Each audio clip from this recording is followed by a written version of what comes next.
ദൗത്യം മാത്രമേ എനിക്ക് ബാക്കിയുള്ളൂ. ഈ മണ്ണിന്റെ അവകാശികൾ ആരെന്ന് ഇവിടെ എന്റെ ചോര കൊണ്ട് കുറിച്ചിടണം. അത് മാത്രം മതി.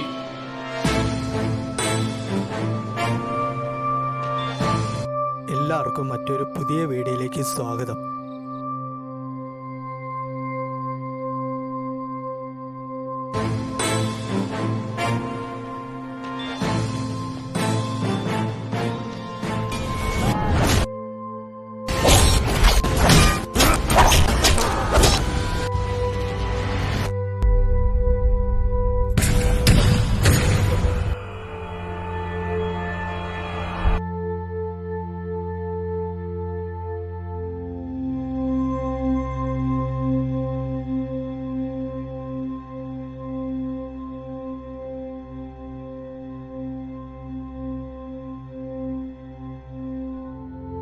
ഇവിടെയാണ് കേരള സിംഹം എന്നറിയപ്പെടുന്ന പഴശ്ശിരാജാവിനെ അടക്കം ചെയ്തിട്ടുള്ള സ്ഥലം.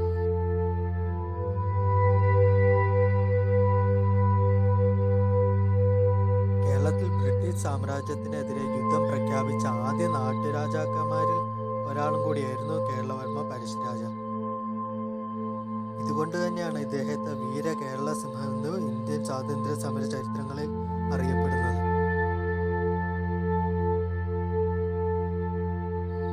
1805 നവംബർ 30 പഴശ്ശിരാജാവ് മരിക്കുന്നത്. അദ്ദേഹം മരിക്കുന്നത് ഈ ഒരു സ്ഥലത്ത് വെച്ചല്ല, പുൽപ്പള്ളിയിൽ മാവിലാന്തോട് എന്ന് പറഞ്ഞൊരു സ്ഥലത്ത് വെച്ചാണ് പഴശ്ശിരാജാവ് മരിക്കുന്നത്. പഴശ്ശി ആത്മഹത്യ ചെയ്തെന്നും അതുമല്ല ബ്രിട്ടീഷുകാരുടെ വെടിയേറ്റാണ് അദ്ദേഹം മരിച്ചതെന്നും രണ്ട് വാദങ്ങൾ ഇപ്പം നിലനിൽക്കുന്നുണ്ട്. അന്നത്തെ കാലത്ത് പഴശ്ശിരാജാവിൻ്റെ തലയ്ക്ക് കമ്പനി പ്രഖ്യാപിച്ചത് 3000 രൂപ പാരിതോഷികമായിരുന്നു അന്നത്തെ കാലത്ത് പ്രഖ്യാപിച്ചിരുന്നത്. മരണശേഷം അദ്ദേഹത്തെ പൂർണ്ണ സൈനിക ബഹുമതിയോടുകൂടി ബ്രിട്ടീഷുകാർ ഇവിടെ കൊണ്ടുവന്ന് അടക്കം ചെയ്തു എന്നാണ് പറയപ്പെടുന്നത്.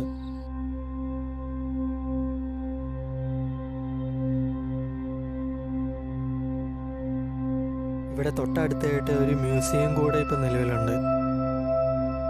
ഈ ഒരു പാർക്കിലോട്ടുള്ള എൻട്രി ഫീസ് ഇപ്പോൾ 15 രൂപയാണ്. കൂടാതെ പാർക്കിംഗ് ഫെസിലിറ്റിയും കൂടെ ഇവിടെ പ്രൊവൈഡ് ചെയ്യുന്നുണ്ട്. ഇപ്പോൾ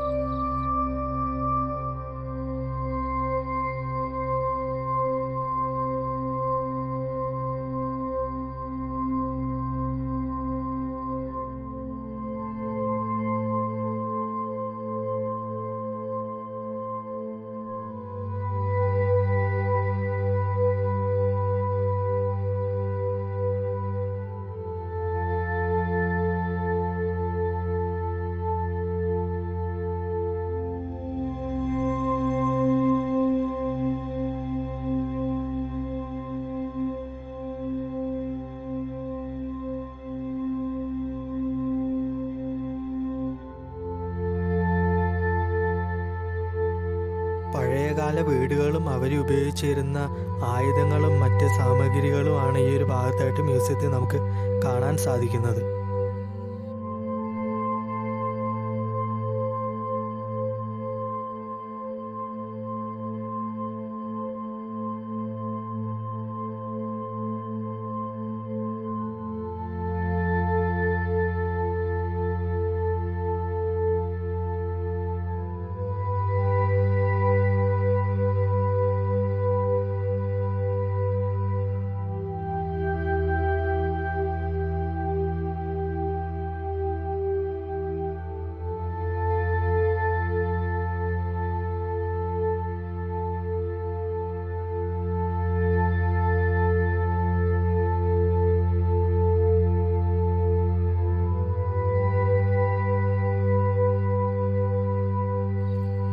പാർക്കാണെങ്കിലും വളരെ വൃത്തിയോട് നല്ല അടിപൊളിയായിട്ടാണ് ഇവർ മെയിൻറ്റെയിൻ ചെയ്യുന്നത്.